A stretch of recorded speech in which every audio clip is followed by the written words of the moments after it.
looking back at me. I don't know what happened. Guess we weren't meant to be. I know we had problems. Hallo und herzlich willkommen auf meinem Kanal Landlust Isan. Wadikap Pipi, Wadikap Tukon. Heute möchte ich euch, wie versprochen, für euch hier die Pilzfarm ganz bei mir in der Nähe besuchen. Und ich bin jetzt persönlich dort vorbeigefahren, weil er mir per Line nicht geantwortet hat. Ist aber auch nicht schlimm. Ich glaube, er hat mich wahrscheinlich wohl eher nicht ganz richtig verstanden, aber ich darf auf jeden Fall ein Video machen. Und deswegen würde ich sagen, möchte ich mit euch zusammen die Pilzfarm hier anschauen. Ich wünsche euch mit dem Video auf jeden Fall ganz viel Spaß. Ihr dürft das Video natürlich wie immer gern fleißig kommentieren, liken. Ihr dürft das Video auch gern teilen. Und für die neuen Zuschauer freue ich mich natürlich, wenn ihr meinen Kanal abonniert. Vergesst einfach nicht, die Glocke zu aktivieren, dann verpasst ihr auch kein Video von mir. Und jetzt würde ich sagen, wünsche ich euch viel Spaß mit dem Video. Look at us now, we scream, we fight, and no one knows the reason. We're both getting out of line. Now say goodbye and try to move on. Ja, ich befinde mich jetzt schon hier mittendrin auf der Pilzfarm. Bin wie gesagt auf der Heimreise hier von Akat am Noai kurz hier vorbeigefahren. Habe den Herrn gefragt und er hat natürlich eingewilligt, ich darf hier filmen. Hier auf dem Grundstück sind insgesamt 19 so eine kleinen Zelte, 19 Stück davon, die teilweise, also ein paar sind leer, so wie ich gesehen habe, die werden wieder neu bestückt. Er ist gerade schon vorne dabei, wieder diese Pakete zu machen mit den Pilzsporen, macht er gerade vorne wieder neu. Vielleicht kann ich da auch nachher mal kurz hin, kann ihn euch vorstellen. Und ja, sind auf jeden Fall 19 Stück hier und ich würde sagen, ich zeige euch da einfach ein bisschen was von der Pilzfarm hier jetzt. Jetzt habe ich mich mal in so ein kleines Zelt hier rein verkrochen. Ich bin vorher mit ihm schon kurz durchgelaufen. Die Zelte stehen inmitten einer Kautschukplantage, also Suanyang. Dort stehen die Zelte schön im Schatten. Er hat mir erklärt, manche Pilze haben gern eine etwas kühlere Luft, manche Pilze haben gern eine etwas wärmere Luft. Ist ein bisschen unterschiedlich, je nachdem, wie die Luft natürlich ist, ob die ein bisschen kühler ist oder ein bisschen wärmer ist, wachsen die Pilze natürlich schneller oder langsamer. Und jetzt stehe ich hier in so einem Zelt, wo diese Het Nang Pha, also genau die gleichen, die ich zu Hause auch habe, wachsen. Und das ist einfach, ja, ist wirklich beeindruckend, in welcher Menge diese Pakete hier aufgestapelt sind. Ich würde sagen, ich zeige euch das gleich mal. Ist wirklich, also für mich, ich bin da wirklich beeindruckt, wenn man die Menge sieht, die hier liegt an Pilzen, an diesen Paketen, ist einfach unglaublich. Er hat mir gesagt, es ist leider schade, dass sie jetzt gerade zu der Zeit kommen, wo noch nicht viele aus den Paketen rauskommen. Aber ich würde sagen, die paar, die da jetzt sind, die zeige ich euch mal kurz. Könnt ihr mal sehen, wie das hier gemacht wird. Also dieses ganze Zelt ist quasi eigentlich auch selbst gebaut aus Bambus. Das ist alles Bambus. Ist aufgebaut wie so eine Art Wand, die ein bisschen angeschrägt ist. Und dann werden diese Pakete einfach aufeinander gestapelt. Hier jetzt nur bis zur Hälfte. Ich habe schon manche Zelte gesehen. Die sind bis oben hin gefüllt mit den Paketen. Und hier sieht man jetzt schon diesen Het Nang Pha, also den ich auch habe.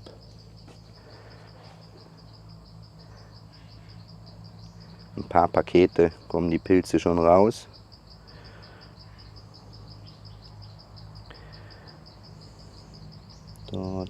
Dort unten.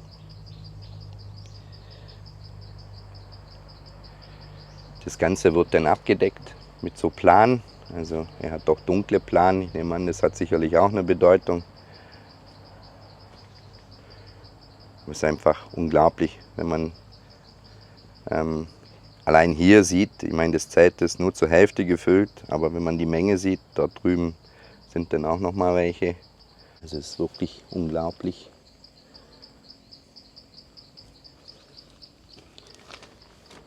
Das ist jetzt aber wieder eine andere Pilzart, hat er mir vorher erklärt. Die Pilzkenner hier auf meinem Kanal, die können ja gerne mal reinschreiben, was das für Pilze sind. Und ja, ich würde sagen, ich schaue noch mal in einem anderen Zelt rein, könnt ihr da auch mal noch reinschauen.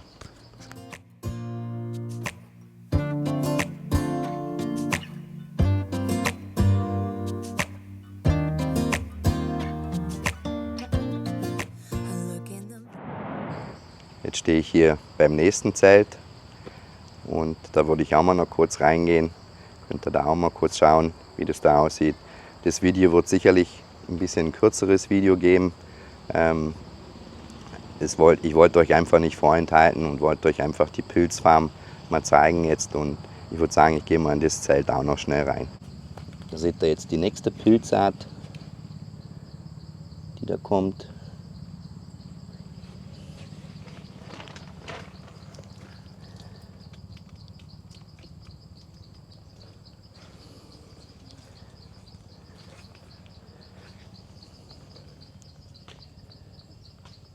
Es ist einfach wirklich beeindruckend.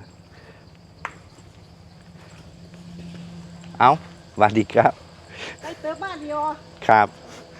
เดี๋ยวพ่อแม่เพื่อนนี่เราต้องบอกว่าด้วย Jetzt sind gerade noch Freunde von mir aus dem Dorf, die sind auch hier, die wollen anscheinend auch ein paar Pilze kaufen. Ja, das Ganze ist auf jeden Fall hier, wie gesagt, in einer Kautschukplantage aufgebaut. Sind wie gesagt 19 so Zelte und ja, ist wirklich die Menge, die hier an Pilzen liegt, ist unglaublich. Für mich einfach total beeindruckend. Ja, und er ist jetzt eben gerade dabei, diese Het Nang Fa, also die Pilzart, die ich bei mir zu Hause auch habe, neu zu befüllen, diese Säcke neu zu befüllen. Er verkauft auch die Säcke, habe ich mitbekommen. Er verkauft die hier fürs Stück für 10 Baht und er gibt sogar eine Garantie drauf. Also jeder Sack, den er verkauft, also dieses Paket, jedes Paket wird doch ganz sicher Pilze austreiben lassen. Und ja, ich finde das toll, wenn man das halt bei Facebook oder so bestellt, hat man natürlich nie die Garantie. Die Leute sagen das zwar sicherlich auch, ob das denn so ist dann immer fraglich, aber hier, sage ich mal, wenn er die Garantie gibt und ich hätte wirklich ein Paket, wo keine Pilze rauskommen, hat er mir gesagt, kann ich gern vorbeikommen, kann ihm das Paket bringen, er gibt mir ein neues und dann ist es erledigt. Und wie gesagt, zu dem Preis ist es einfach unschlagbar, finde ich. Und werde hier sicherlich noch ein paar mehr Pakete mir kaufen. Mal schauen, auch noch ein paar diverse andere Pilzarten vielleicht noch. Er hat mir da ein paar empfohlen, die gut schmecken. Und übrigens, er hat sich die Pilze angeschaut, die bei mir am Schweinestall wachsen. Da wurde ja gesagt oder eventuell auch spekuliert, dass das so eine Art Champignon ist. Das ist aber kein Champignon. Das ist wirklich eine andere Pilzart, aber schmeckt auf jeden Fall auch gut. Die jüngeren Pilze von dieser Art, die schmecken ein bisschen bitter. Je größer die sind, dann ein bisschen süßlicher. Jetzt stehe ich hier in dem Zelt drin, wo die Pakete schon aufgebraucht sind. Also so hat es er mir auf jeden Fall erklärt. Ich zeige euch mal, wie das aussieht, wenn die Pilze denn, ja, wenn die Pakete im Prinzip keine Pilzsporen mehr haben, keine Pilze mehr hervorbringen, dann sieht das Ganze einfach so aus. Verändern sich die Pakete auch schon ganz von der Farbe her.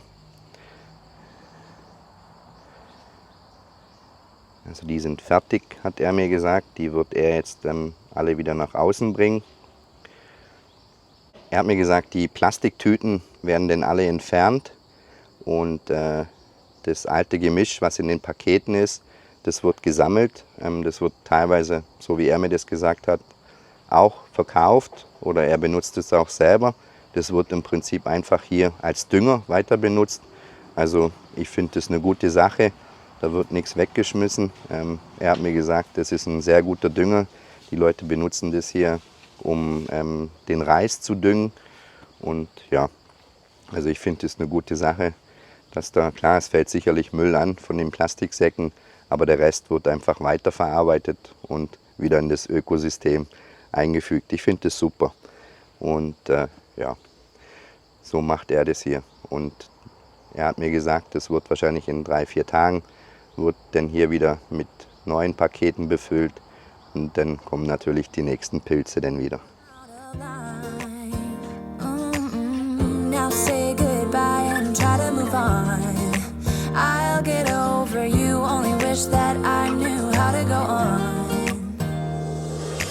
Baby, you and me, we're so messed up together. Even if we tried, we'd be stuck here forever. I don't understand right now how to make it through, but I'll get over you, and it's not like I'm gonna hate you. It's what it is, nothing left that we... Die Pilze hier, hat er mir gesagt, die werden natürlich auch täglich bewässert. Er bewässert es tagtäglich, teilweise 2- bis 3-mal, je nachdem. Er macht das, so wie ich das mitbekommen habe, genauso wie ich. Je nachdem, jetzt zur Regenzeit muss er ein bisschen weniger bewässern, denn sage ich mal zur Trockenzeit dann wieder ein bisschen mehr. Ja, er macht das ähnlich wie ich eben zu Hause.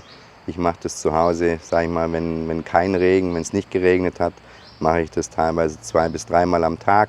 Und ansonsten, wenn es regnet, ich habe das auch schon mal einen Tag gar nicht gemacht, habe die Pilze dann gar nicht bewässert.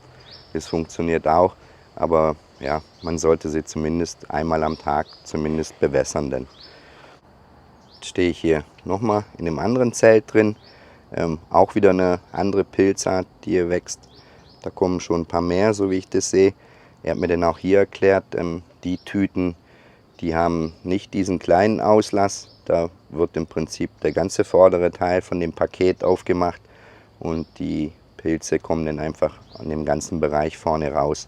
Ich würde euch einfach mal zeigen, dass ihr seht, von was ich da spreche. Also hier seht ihr jetzt eben die Tüten, die sind ganz geöffnet. Die haben nicht diesen kleinen Auslass, sondern die sind hier ganz geöffnet vorne. Und dann sieht das Ganze so aus. Kommen dann eben diese Pilze raus. Wenn die Pilze geerntet werden, also so habe ich zumindest gelesen, er hat mir das jetzt auch erklärt, dann werden die Pilze nicht abgeschnitten, weil wenn man die nur abschneidet, kommt auch nichts Neues mehr. Man muss die wirklich von dem Paket wegbrechen, bis das im Prinzip wieder hier so aussieht wie hier. Und so hat er mir das zumindest erklärt und so habe ich das auch gelernt oder gesehen in Videos. Hier sieht man dann wieder, das ist wie gesagt nochmal eine andere Pilzart.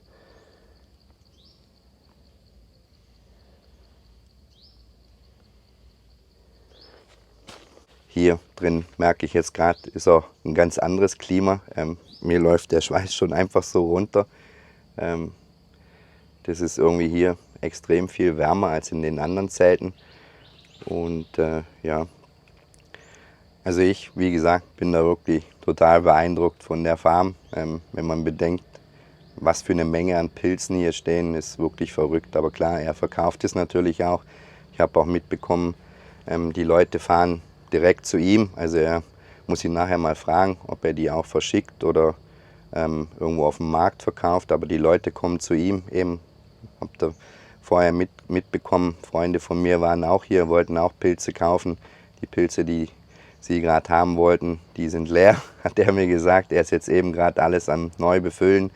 Und ja, da sieht man einfach, dass hier Mundpropaganda auch gut funktioniert.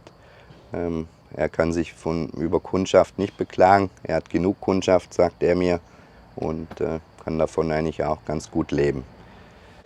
Jetzt hat er vorher hier diese Füllung für die Pakete vorbereitet. Das ist, denke ich mal, auch so eine Art Reisschale. Ich zeige euch mal die Maschine, mit was er das da macht. Da seht ihr jetzt diese Maschine. Also da wird hier oben im Prinzip der Reis eingefüllt. Und dann kommt es hier quasi, das ist ja, wie Lamm, würde ich sagen. Also diese Reisschale. Und so werden dann die Pakete mit befüllt. Wie die Pilzsporen nachher reinkommen, das weiß ich leider nicht. Aber die fertigen Pakete sehen dann auf jeden Fall so aus. Ja, ich werde da sicherlich auch nochmal herkommen. wenn er da ein bisschen mehr mit den Paketen beschäftigt ist, weil mich das auch interessiert, wie die Pakete einfach, ja, wie das gemacht wird, auch wie die Pilzsporen denn da reinkommen. Würde mich schon mal interessieren, ja, auf jeden Fall.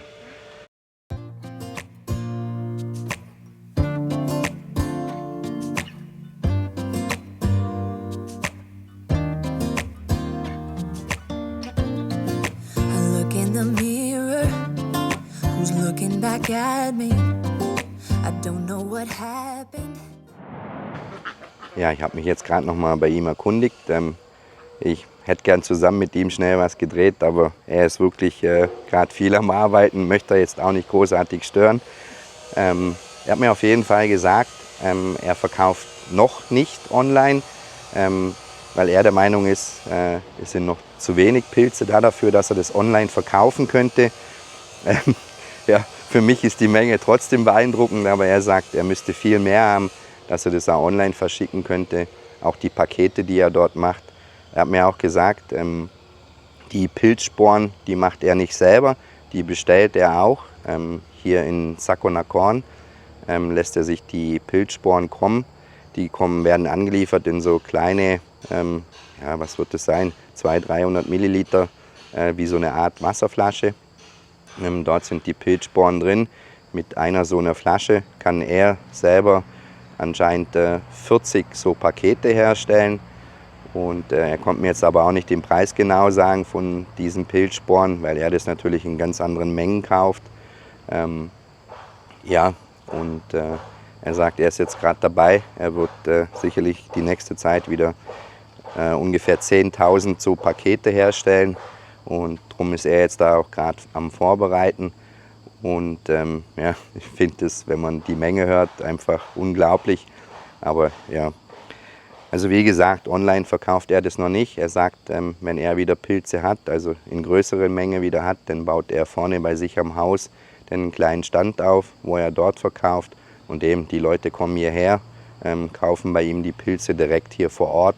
Und letztendlich finde ich das auch eine gute Sache, ist für ihn natürlich auch weniger Aufwand. Also er fährt nicht auf irgendwelche Märkte oder so.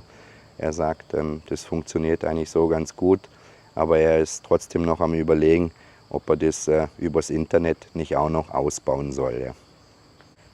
Ich würde einfach sagen, an der Stelle jetzt werde ich das Video beenden. Ich werde hier sicherlich nochmal hierher kommen und werde euch sicherlich diese Farm nochmal zeigen zu der Zeit, wo es hier sicherlich einiges mehr an Pilzen hat. Aber ich denke, das war jetzt mal ein kurzer Eindruck. Ihr könnt mir ja gerne in die Kommentare schreiben, ob ich mit den Herren hier in Kontakt bleiben soll, oder in Kontakt bleiben tue ich so oder so, oder ob ihr einfach noch mal sehen möchtet, wenn die Pilze hier in größeren Mengen, sage ich mal, aus den Paketen raustreten, dann komme ich da sicherlich auch noch mal her. Dann soll er mir einfach Bescheid sagen, wann das soweit ist, und dann kann ich da euch auch noch mal dann zeigen, wie das denn aussieht, wenn hier alles voll ist mit Pilzen. Und ich denke, das ist sicherlich auch noch mal interessant. Aber so habt ihr jetzt mal einen kurzen Einblick bekommen von der Pilzfarm. Ich hoffe, dass ihr genauso davon beeindruckt wart wie ich. Also ich finde es toll. Es gibt sicherlich auch noch andere Pilzfarmen, die sicherlich auch noch professioneller sind. Aber ich finde es hier für so einen kleinen, sag ich mal, Familienbetrieb, finde ich das eine ordentliche Sache. Ist wirklich auch gut gepflegt hier, also kann man sich nicht beklagen. Und ja, also wir werden hier sicherlich auch weiterhin Pilze dann kaufen. Und ja, ich sage auf jeden Fall vielen, vielen Dank fürs Zuschauen. Ich hoffe, dass euch das Video von der Pilzfarm gefallen hat. Ich sage wie immer, passt auf euch auf da draußen, bleibt gesund und wir sehen uns dann sicherlich zum nächsten Video wieder. Ich sage Tschüss, bis dahin, euer René aus Thailand.